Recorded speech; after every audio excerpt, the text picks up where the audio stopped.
Boa noite, amados companheiros que nesse momento nos acompanham na transmissão da terceira noite de palestra da oitava campanha Jesus não nos perde de vista, creia. E para dar início à nossa atividade da noite de hoje, vamos pedir ao nosso irmão Luciano a gentileza do momento do sagrado.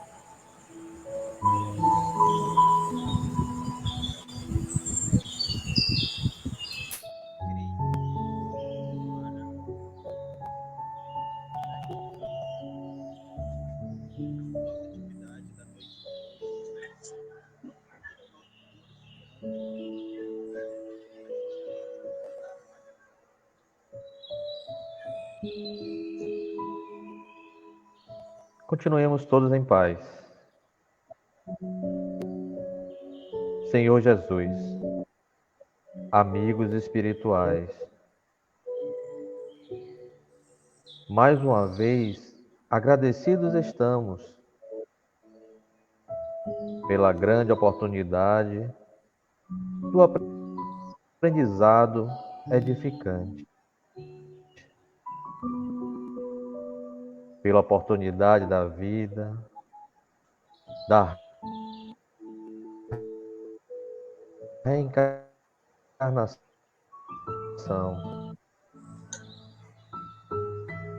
Pedimos, Mestre amado, que o Senhor proteja sempre os irmãos que estão em sofrimento, que possamos de alguma forma também ajudar. E nesta noite abençoada, Senhor, nos concentremos no aprendizado e que este mesmo aprendizado possa ser transmitido para os que não puderam aqui estar, por motivos diversos. Só temos que te agradecer por tudo. Esteja conosco, querido amigo, hoje e sempre. Que assim seja.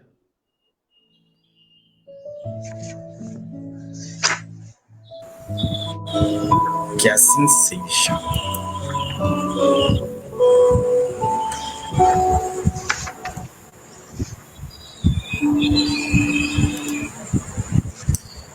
Estamos na nossa terceira noite da oitava campanha. Jesus não nos perde de vista.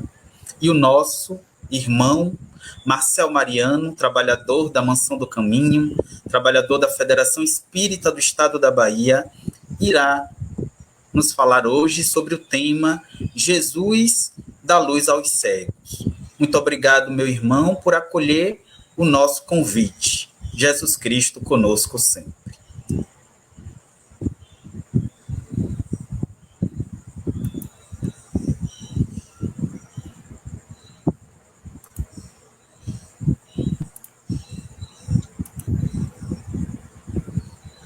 Meus amigos, minhas amigas, a paz doce de Jesus esteja em nossos corações. Sempre que chega o Natal, somos tomados de certa nostalgia e um encanto típico desses dias prenunciadores do nascimento de Jesus invade as ruas, aparentemente tornando as pessoas mais dóceis, mais afáveis, mais fraternos. O poder público ilumina com milhões de microlâmpadas, taças e logradouros, tentando criar uma atmosfera de claridade intensa, que possa inebriar e fascinar o olhar de visitantes, turistas e peregrinos. É a época das festas, é a época do peru, morto na véspera. É a ocasião dos presentes, das guirlandas, dos enfeites, da árvore construída sob o pinheiro, evocando aquele ambiente singelo que deve ter sido a noite do nascimento do homem-luz. E assim que o Natal passa, volvemos a atenção para as festividades do Réveillon. É quando nós tecemos promessas, projetos, planos para o ano vindouro e adentramos-nos nele, embriagados de júbilo, de felicidade pela possibilidade de construirmos um novo período de 12 meses à nossa frente. Sem sombra de dúvida, que é um momento singular no coração da criatura humana. Isso significa que, por bem ou mal, o indivíduo consegue abrir as portas do coração para acolher a mensagem que dulcifica, convidando o indivíduo a desarmar-se contra o outro, contra si mesmo, a fim de acolher a mensagem daquele que dividiu a história. Entretanto, parece que quando a festa desaparece, não conseguimos tornar o Natal todo dia, como falaria a música do cancioneiro da MPB. Que bom seria se Natal fosse todos os dias. Não a festa consagrada ao homem de vermelho, representante e garoto propaganda do refrigerante afrodescendente, que vindo das regiões geladas, é portador apenas de coisas, objetos, de quinquilharias, de brinquedos transitórios, que trafegam de mão em mão da criança até serem quebradas em janeiro. Estamos nos referindo à mensagem do Natal. A mensagem que nos convida a uma reflexão sobre o ritmo de vida que estamos tendo. Esse ano, para todos nós, a sociedade terrestre, 8 bilhões de pessoas, é um ano atípico, absolutamente diferente. Há quase 11 meses, estamos todos segregados na intimidade doméstica, estamos mascarados, estamos nos banhando de álcool gel, nos lavando mais rigorosamente com água e sabão, mantendo do outro uma distância recomendada pelas autoridades sanitárias de saúde, a pretexto de evitar o contágio com o vírus destruidor, cuja cifra em nosso país, infelizmente, hoje chegou a 180 mil vítimas. Somos o segundo país da Terra com mais óbitos do Covid-19. São 180 mil vidas que irão desfalcar o Natal em suas residências, em suas famílias, em seus lares. E parece que a morte é muito mais dolorosa quando se dá no próprio mês, evocativo do Natal, porque parece desestimular a família a realização da ceia, do encontro de Natal. Isso por um outro fator.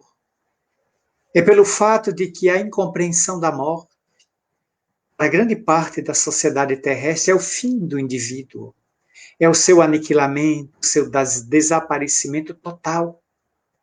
Quando para uma outra parcela menor, a morte é apenas a viagem de uma dimensão física grosseira para uma dimensão espiritual rarefeita, onde o indivíduo, e a sua essência, continua vivendo em uma outra dimensão, após ser ejetado pela morte da argamassa celular em que se manifesta. Portanto, para nós, os espíritas, os espiritualistas modernos, a morte não existe.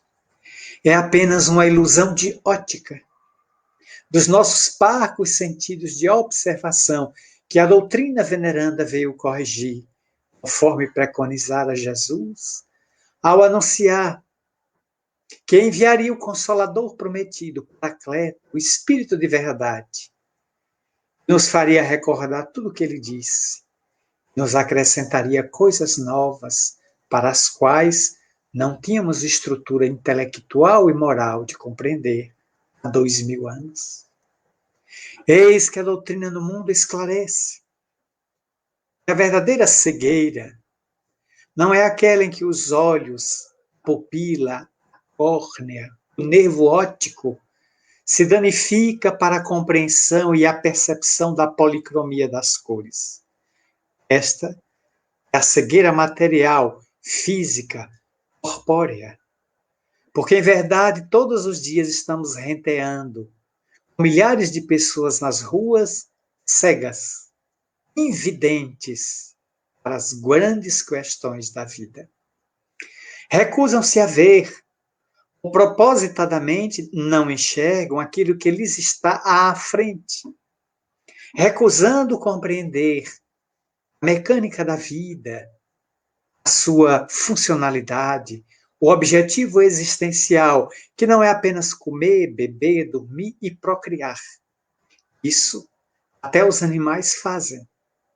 Nós precisamos ser além dos animais, porque temos o senso moral, nós temos a vida ética, que nos credencia uma compreensão teológica, religiosa e filosófica da vida que transcende o corpo físico em que nos movimentamos.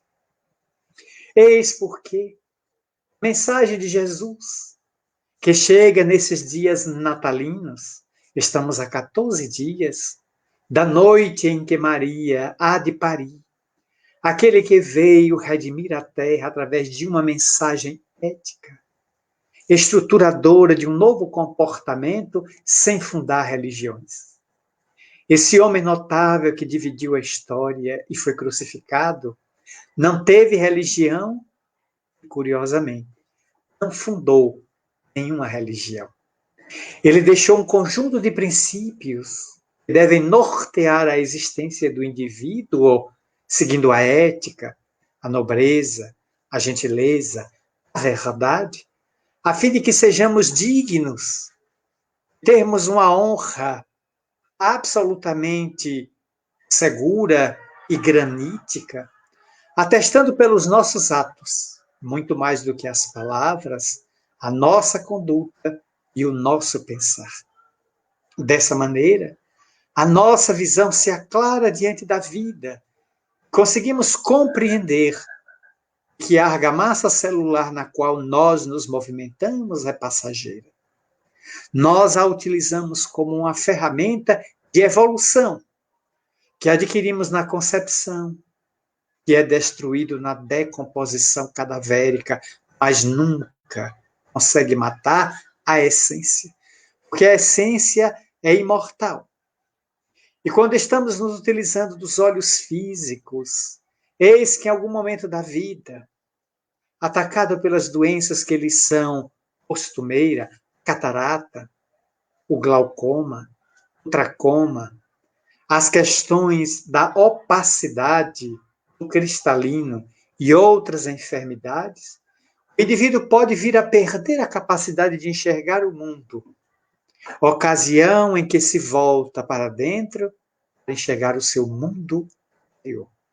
Referia-me ao surto da pandemia, que depois de nos obrigar ao isolamento e ao distanciamento social, fez o convite, meio constrangido, a nós todos, para que nesse Natal não façamos aglomeração, não façamos grupos imensos, porque ali estarão contaminados e os que vão ser atingidos.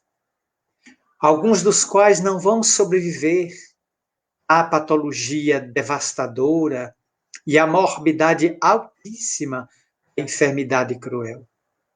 O advento da vacina ainda é uma incógnita. Governos e laboratórios não conseguem chegar a consenso de quando e onde elas serão distribuídas. E na rapidez com que foram feitas, infectologistas e médicos criticam-nas, muitas vezes insinuando que a população não deve tomar, porque não há segurança sobre aquele líquido que será injetado intramuscular.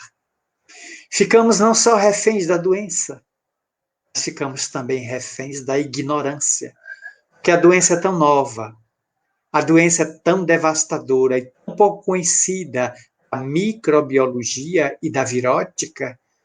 Muitos deles estão tateando os novos conhecimentos. Os laboratórios não podem dar de imediato. Enxergamos o vírus, mas ainda não entendemos a sua mecânica de acoplar-se às nossas células internas, contaminá-las com o seu DNA, gerando outros vírus que se instalam de maneira devastadora nos pulmões, ocasionando a perda do ar, a inflamação, a insuficiência respiratória aguda, levando muitas vezes o indivíduo ao óbito e às sequelas que podem perdurar o resto da existência física. Mas uma coisa fez a pandemia. Nos convidou a ficar em casa, para começarmos a avaliar como tem sido a nossa conduta dentro da constelação familiar. Até dezembro do ano findo, 2019, nós éramos as pessoas do mundo. Saímos para as aventuras, para o passeio, para o trabalho, para os estudos. Deixávamos o lar muito cedo, voltávamos muito tarde.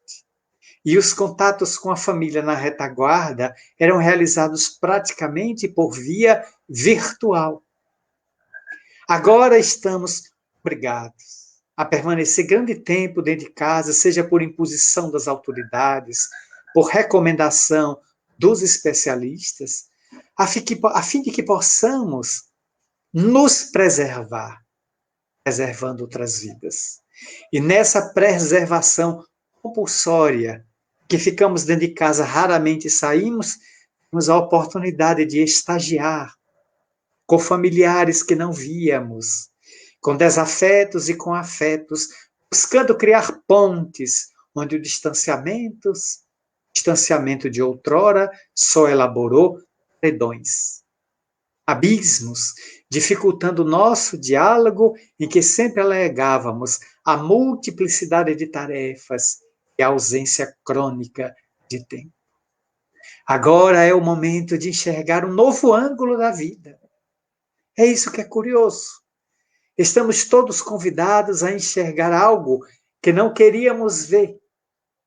A retaguarda, o problema que transferíamos a ombros de terceiros, as problemáticas da família, as despesas, a economia doméstica, que relegávamos àqueles ou àquelas, especialmente a mulher, mãe.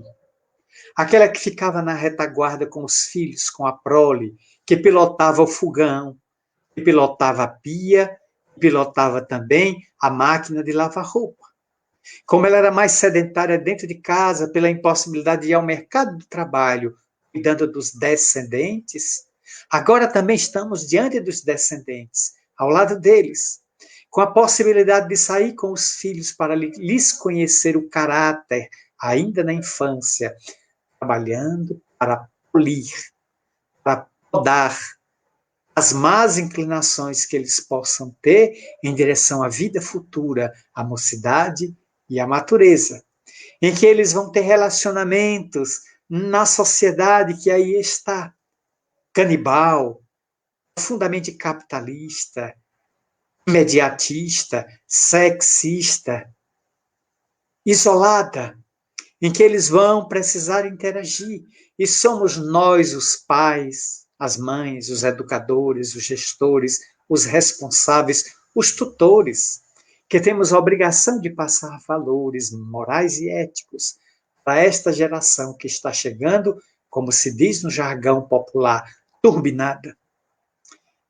Como diria o espírito Estevão, mentor espiritual do médium Júlio César Grande Ribeiro de Vila Velha, a criança e o jovem reclamam direção do bem. Evangelize, coopere com Jesus.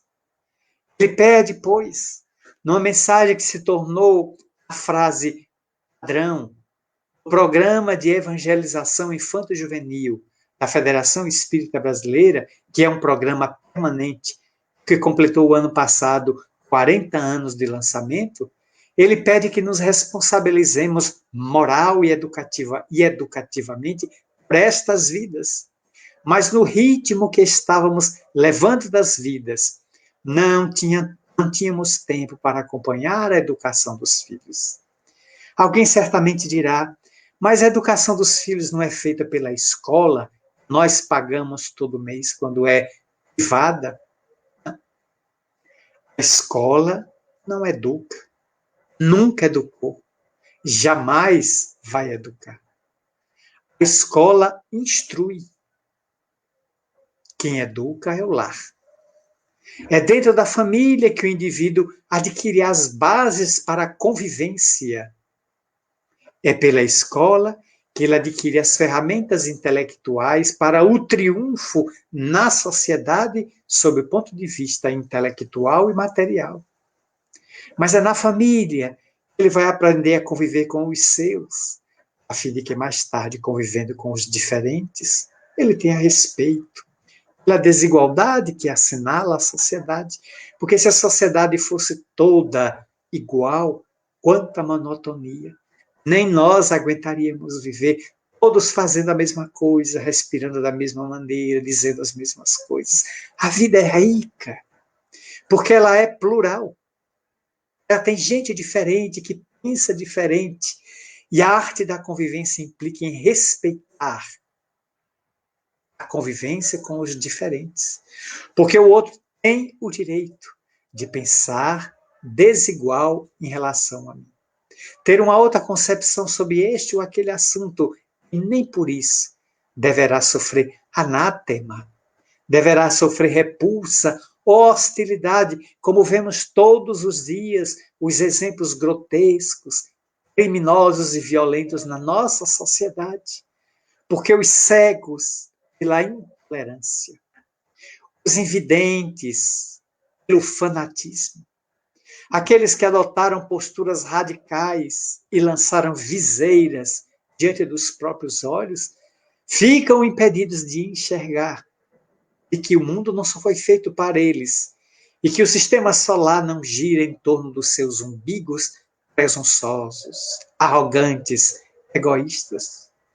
O mundo é para todos e albergando 8 bilhões de pessoas, aproximadamente 4 bilhões e 500 milhões de homens, e aproximadamente 3 bilhões e 500 milhões de mulheres, há mais ou menos 500 milhões de homens a mais na Terra. Aliás, é o contrário, corrijo. Há mais mulheres hoje na Terra do que homens. Temos hoje, segundo dados da ONU, 4 bilhões e 200 milhões de mulheres na Terra e 3 bilhões e 800 milhões de homens. Mas por que está faltando homem? Morrem mais cedo de ataque cardíaco. A mulher tem uma proteção extra da natureza pelos hormônios. Os homens morrem mais em acidentes de automóvel e de moto. Os homens morrem na guerra. Por isso, há uma carência de seres masculinos na Terra. Mas há um equilíbrio. Quase 4 bilhões para 4 bilhões. E nessa massa de gente, há pessoas de cor, de língua, nacionalidade, pensamento religioso, pensamento político, filosófico, distintos uns dos outros. E nós temos que ter a capacidade de conviver enxergando o outro. Eu me recordo do filme Avatar, quando esse filme de James Cameron estreou no Brasil e depois levaria cerca de 11 estatuetas do Oscar, tamanha a epopeia daquele filme, pelos seus efeitos especiais, a criatura humana descobre um planeta Pandora. E nesse planeta há um minério tão valioso que 1 quilo desse minério custa $1 trilhão. Portanto, o homem vai explorar. Mas encontra naquele planeta uma civilização que adora Eiua, a deusa da selva, a deusa das matas, a deusa da natureza, interliga todas as coisas pelas raízes das árvores. E há uma exclamação naquele filme que é curiosíssima, mas muito interessante. Todas as vezes que um membro daquela tribo, que tinha quase 2 metros de altura, enxergava o outro, ele dizia: eu vejo você. Tão simples essa frase. Mas ela é muito bombástica, ela é muito tronitoante, perturbadora, no sentido de nos apresentar de que na Terra quase todo mundo enxerga, com exceção dos milhões de pessoas atacadas de cegueira, pelos mais variados motivos clínicos e médicos. Mas os que enxergam são cegos, os chamados invisíveis sociais. Aí estão milhares de pessoas nas ruas, sem teto, sem casa, sem pão, sem abrigo. E aí parece que já desencarnaram. A maioria que está vivendo as vidas chamadas normais não os vê. O que o Covid veio nos ensinar? Resgatou a solidariedade. Milhares de pessoas que estavam solitárias tornaram-se solidárias. Só é solitário quem não aprendeu a ser solidário. Pessoas que estavam encasteladas na sua zona de conforto, diante da doença que lhes arrebatou entes queridos e vizinhos, saiu para ajudar outras vidas. Foi colaborar com velhinhos que não podem fazer supermercados, com doentes, com enfermos. Foi produzir assistência a quem estava desvalido, segregado em casa, morrendo de fome. Em um edifício, eu estive numa cidade aqui do Nordeste, uma capital, pude acompanhar que no elevador, um morador de 38 anos de idade colocou um recado pregado ao lado dos botões do elevador. E ele dizia aos demais moradores do seu bloco: eu estou disponível para fazer supermercado para vocês. Eis o meu apartamento e meu telefone com WhatsApp. Se precisarem, podem ligar. Eu vou ao mercado e faço compra para vocês sem custo algum. Quantos idosos havia no bloco dele? Eu não fiquei para conferir. Mas aquilo me emocionou, porque demonstra que aquele homem aprendeu a solidariedade, que ele deve ter conhecimento de que há idosos, há pessoas cadeirantes, com dificuldades de locomoção no seu prédio, que talvez teriam que executar um imenso esforço para irem ao empório da esquina atrás de algum nutriente para uma refeição ligeira. E ele se colocou à disposição. Não porque esteja ocioso, mas porque ele quer ser útil. Diz um pensamento do Rotary: aquele que não vive para servir, não serve para viver. Mas como eu sou cristão e sigo Jesus, eu preciso modificar esse conceito porque ele é muito radical. Se fôssemos eliminar da terra, da morte, todas as pessoas que se recusam a servir, a humanidade correria risco de extinção. Vamos melhorar esse recado do Rotary Club.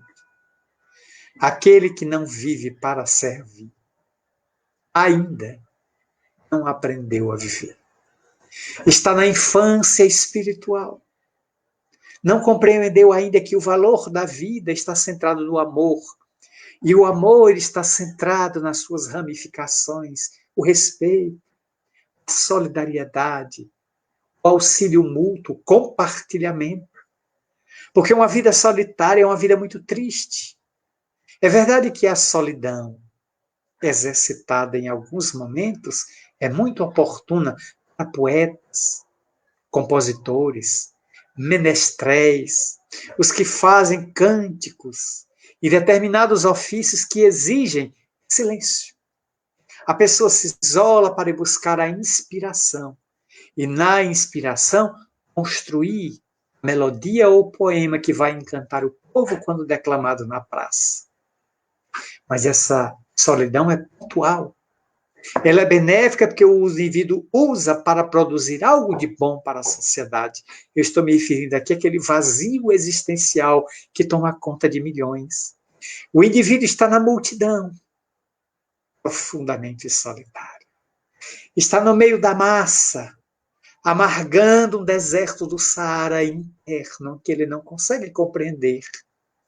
Muitas vezes, ruma desavisado para os estados depressivos, os estados de paranoia, os conflitos e os transtornos do humor, a afetividade, a síndrome do pânico, as problemáticas depressivas, difícil reversão, onde o indivíduo perde o endereço de si mesmo e torna-se um joguete no universo sem saber de onde veio, muito menos para onde vai.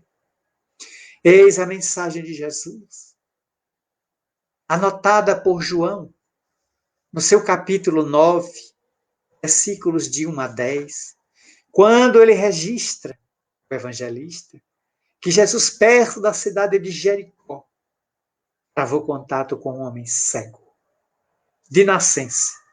O homem não enxergava desde que nasceu. E os apóstolos indagam a Jesus: Senhor, este homem é cego, de nascença. E nós te perguntamos, a cegueira dele é resgate de uma dívida dele, um pecado dele, ele está resgatando um pecado dos pais? A resposta de Jesus é devastadora. Tem uma coisa, tem outra. Aturdiu os apóstolos, porque era comum à época admitir que os filhos resgatavam o pecado dos pais.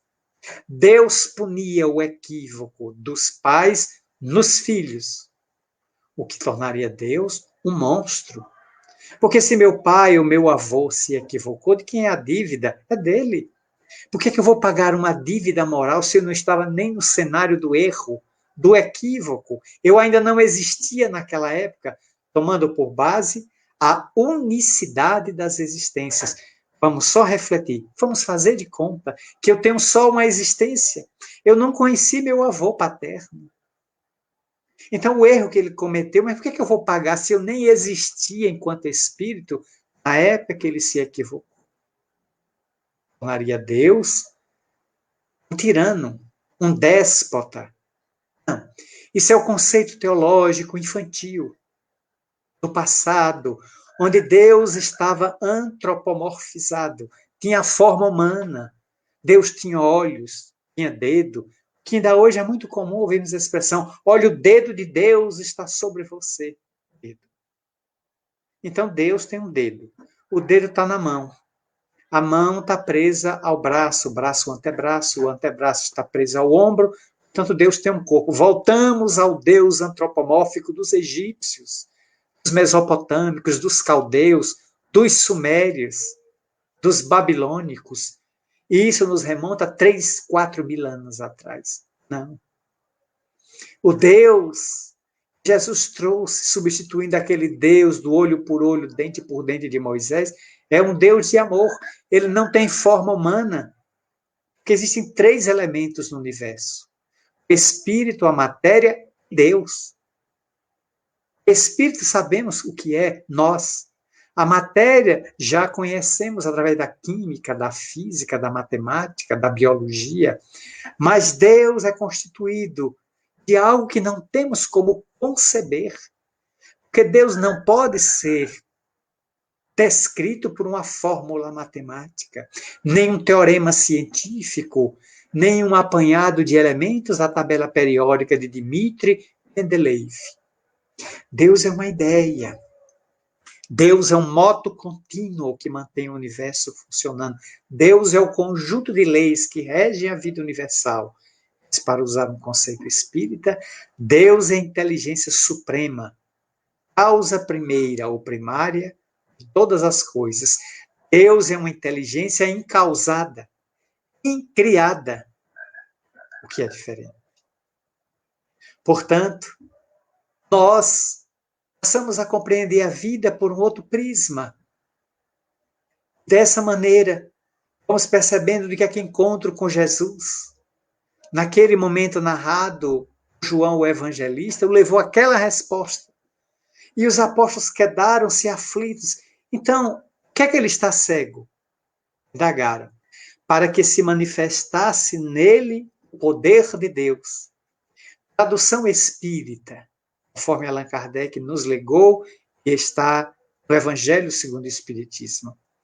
Aquele espírito se reencarnou cego, por desejo de sua própria vontade, sem dever nada à lei, porque estava previsto na sua programação reencarnatória ele encontrar-se com Jesus na idade adulta e Jesus o libertar da cegueira, que a cegueira dele não tinha vinculação com débitos anteriores. Então podia ser curada pelo poder de Jesus. Mas, para quê? Porque Jesus estava no seio de uma sociedade incrédula, uma sociedade regida pelo complexo de Tomé. Eu só creio se ver. Então, na terra de sapo e cócoras, com eles. Jesus, para demonstrar que tinha poder, que vinha de Deus, cura aquele homem, cuja problemática era fácil, porque não tinha karma negativo gerando-a. Era um pedido dele mesmo quando mergulhou no couro, para depois servir de testemunho. Com aquelas curas, Jesus impactava aquela sociedade e abria os olhos daquelas criaturas para enxergarem a vida nova. Uma mensagem nova que estava chegando à Terra, traduzindo o pensamento divino amigo, emissário e embaixador de Deus, visitando os homens para lhes levar a uma compreensão nova acerca da vida. Sim, ninguém ignora que a nossa visão pode sofrer doenças, ataques, moléstias. Depois de uma certa idade, temos dificuldade de enxergar qualquer coisa muito perto. Aparece a hipermetropia, o astigmatismo. Temos a problemática de enxergar de perto ou de longe, que corrigimos com os óculos. Mas o pior cego é aquele que não quer enxergar. É aquele que está diante da evidência, do fato, nega. Por isso que Aldous Huxley, o notável escritor, afirmou: os fatos não deixam de existir por serem ignorados. Não é porque eu proclamo, isso não pode. Por que não pode? Porque minha vontade é que não possa. Mas que poder eu tenho de impedir a manifestação de uma lei divina? Chega a ser ridículo, para não dizer um exercício de ingenuidade da pessoa, fruto da ignorância, do fanatismo, que lhe tomou o caldo cultural mental. E a pessoa fala daquilo que desconhece, nunca examinou aquela ciência, aquele fato, aquele conhecimento, e exara sentença, baixas sentenças condenatórias sobre aquilo que não conhece. É preciso estudo. É preciso que a gente dilate a nossa visão. Por isso a mensagem de Jesus é uma abertura da nossa cegueira espiritual, intelectual, moral, psicológica, emocional, afetiva, psíquica, filosófica, para que possamos enxergar a vida não como achamos que ela é, mas como ela efetivamente é. Não posso admitir que a terra só tem rosas. A terra tem espinhos venenosos, profundamente dolorosos, que eu tenho que tomar cuidado. Nenhum apicultor logra retirar o mel, o pólen, a cera da abelha, sem que, vez por outra, uma delas penetre aquelas roupas que são próprias de apicultores e ferroe o apicultor. Então, o trabalho relacionado com mel, a apicultura tem um preço. Eu estou lidando com um animal voador, um inseto, a abelha, que tem um ferrão, que tem uma bolsa de veneno. E, portanto, em algumas pessoas é extremamente doloroso a ferroada da abelha. E em outras, simplesmente mata. que a pessoa desenvolve um choque anafilático, uma reação ao veneno da abelha e tem edema de glote, fecha a glote e morre asfixiado. Tem gente que toma 1000 ferroadas e não tem nada. Parece estar insensível. Eu conheci apicultores que me disseram que tomaram mais de 250 ferroadas e não sente absolutamente nada, a não ser um leve inchaço no lugar. São de uma resistência impressionante. Outras têm que tomar muito cuidado com esses insetos que possuem ferrões, porque pode ser a extinção da vida física se não forem imediatamente medicados com um antihistamínico, que previne o edema de glote e a insuficiência respiratória que leva à parada cardíaca fulminante. Então tudo tem risco. Mas eu não posso fugir das lutas terrestres. E tenho que enxergar que o caminho, o melhor que seja, está sulcado de dificuldades e de óbices, competindo a mim ter cuidado ao olhar de onde estou andando. Quando comentamos isso, é o convite que a divindade nos faz para que tenhamos o equilíbrio e a sensatez de contemplar a nossa estrada evolutiva. E o Natal, esse período de isolamento, pode e deve nos convidar a uma reflexão. Meu Deus, o que foi que eu fiz nesse ano que um cristão deveria fazer?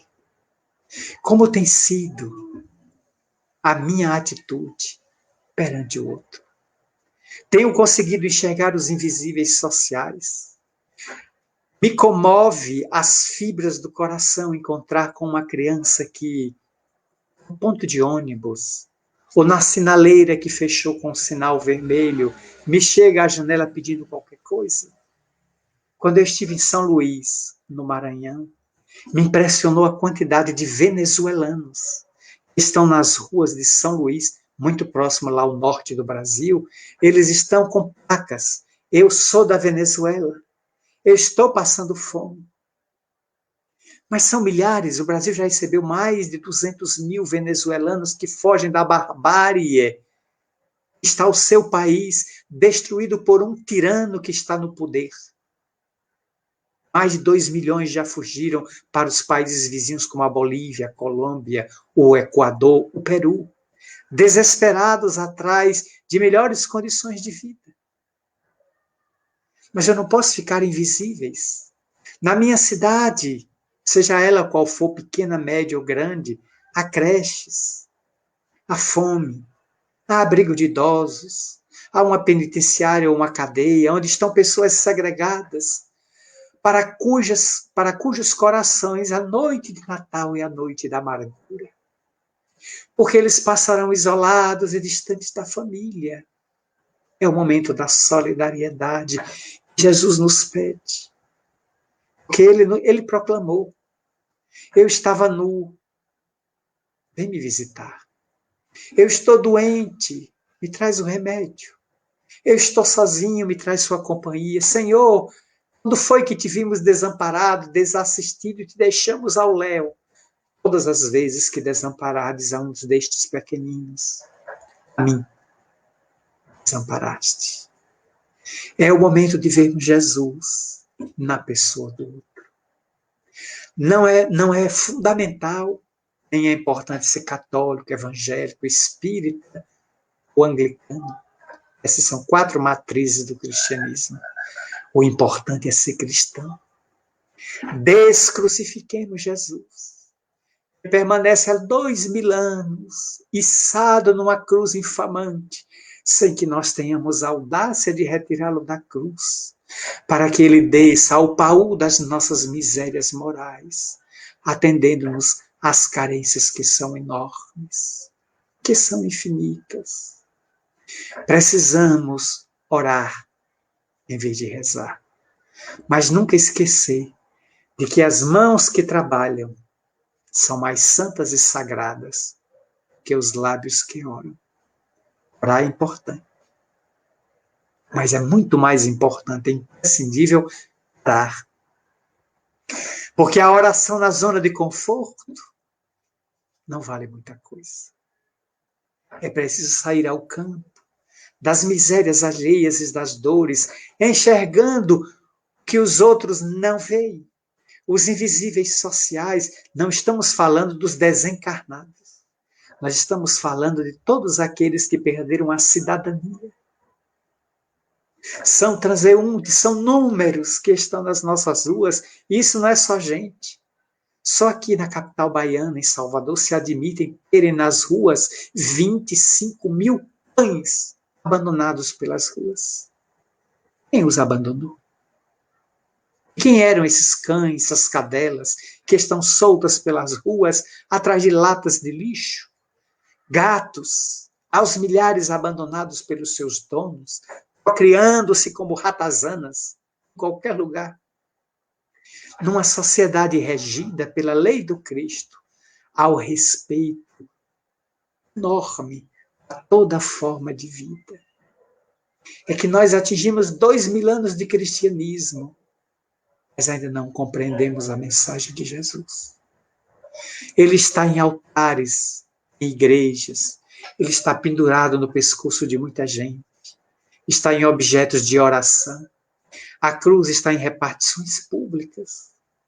Nós precisamos ter a coragem de descrucificar Jesus. E o melhor momento é o momento do Natal.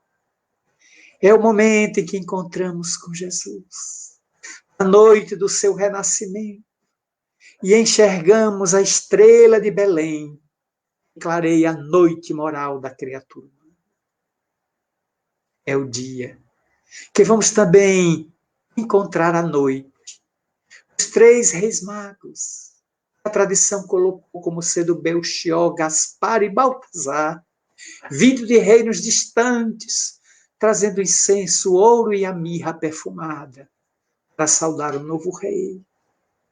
Estava chegando à terra pelo solo singelo e humilde de uma estrebaria para inaugurar a nova era. Não deixe passar essa oportunidade. Faça deste Natal uma manjedoura em teu coração.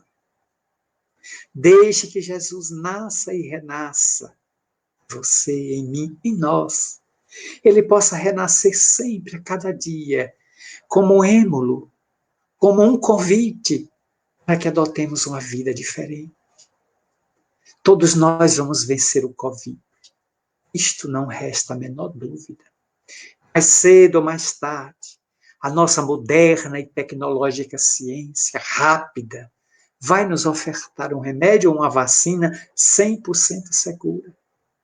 Mas se nós não nos curarmos por dentro da doença espiritual, ficaremos suscetíveis a uma nova calamidade no futuro que nos dizimará aos milhões. Jesus nunca adoeceu, porque ele era saudável internamente. Portanto, ele não tinha qualquer vínculo com as doenças de fora. Nós somos doentes morais. Por isso fazemos conexões com as doenças de fora. Mas o importante não é ter doença. Ter doença, todo mundo tem. Bom ou mal, santo ou desventurado. O importante é não ser doente. É ter uma atitude mental de saúde, de compreensão da vida. E mesmo é visitado por esta ou aquela enfermidade, quando alguém nos pergunte, você está doente? Eu tenho uma doença, mas eu não sou doente.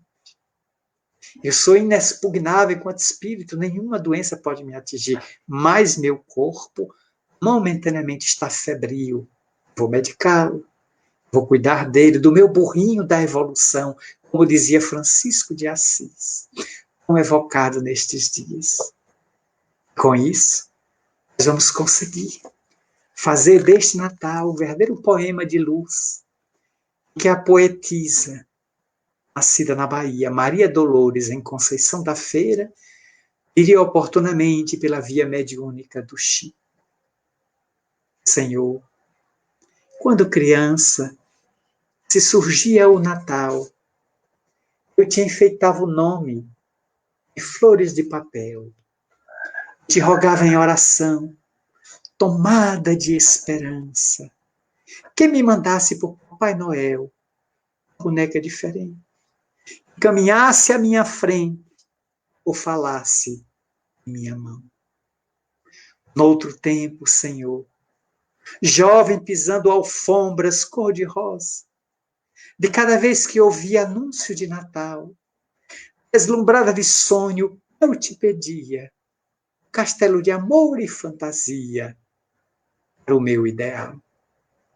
Depois, mulher cansada, quando vi o Natal brilhando à porta, minha pobre ansiedade quase morta, multiplicou preces, suplicava que me desses, na velha angústia minha, a ilusão de ser amada, embora ao fim da estrada fosse triste e sozinha. Hoje, Senhor, alma livre do além, onde o consolo me refaz, ante a luz do Natal novamente acendida, agradeço-te em paz, contente e enternecida, as surpresas da morte e as lágrimas da vida, e, se posso implorar-te algo à bondade, nunca me des aquilo que eu mais queira. Dá-me a tua vontade e o dom da compreensão entre a humildade verdadeira e a serena alegria, a fim de que eu te busque dia a dia, mestre amorável do coração. Maria Dolores, aos amigos do Boa Nova, nessa noite evocativa 14 dias antes do Natal, nessa proposta de uma reflexão sob as luzes da estrela de Belém, que traz o menino outra vez à terra, na noite santa e augusta, dia 24, desejo a todos os amigos que nos acompanham pelo Facebook ou pelo YouTube, votos amorosos e felizes de um Feliz Natal em família. Que o ano novo realize todos os sonhos, projetos, que seja assinalado por otimismo, bom ânimo, muita paz. Até o nosso próximo reencontro.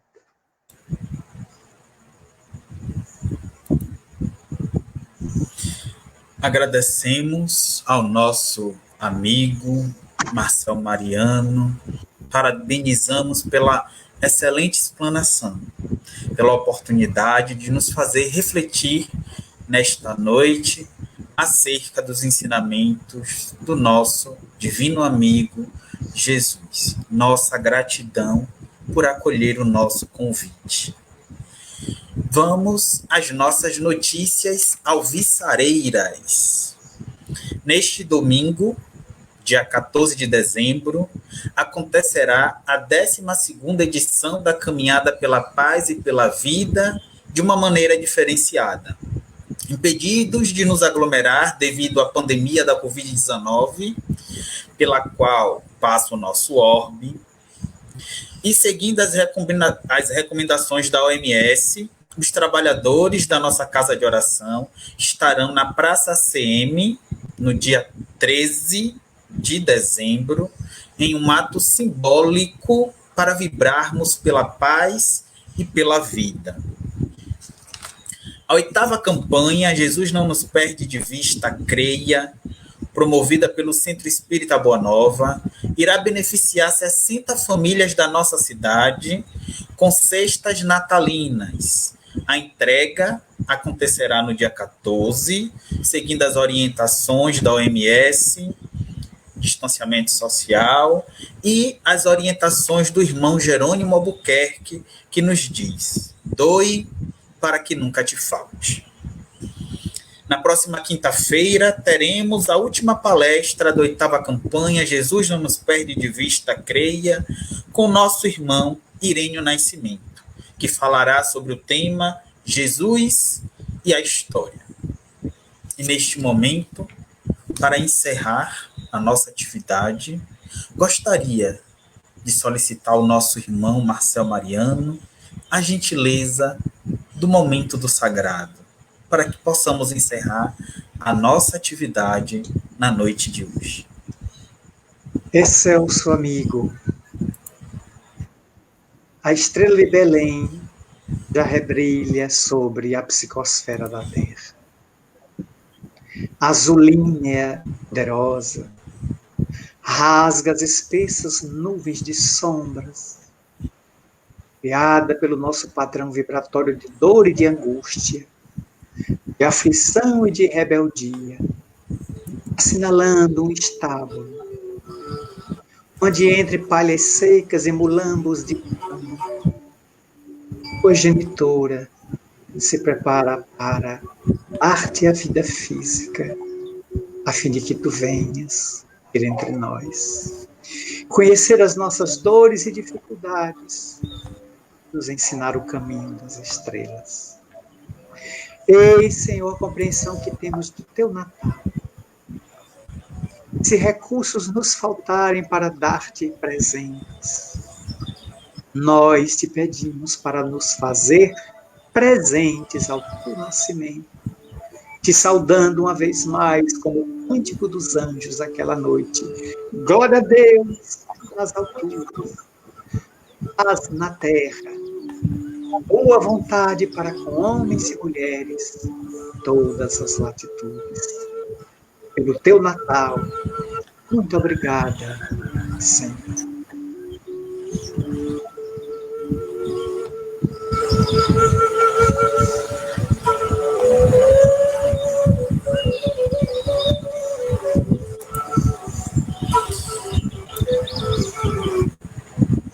Agradecemos ao nosso irmão Marcel Mariano mais uma vez, e neste momento damos por encerrada a terceira noite de palestras da 8ª campanha Jesus não nos perde de vista, creia, pois como nos disse irmã companheira, Jesus não nos perde de vista, porque quando ele nos olha, nós retribuímos o olhar.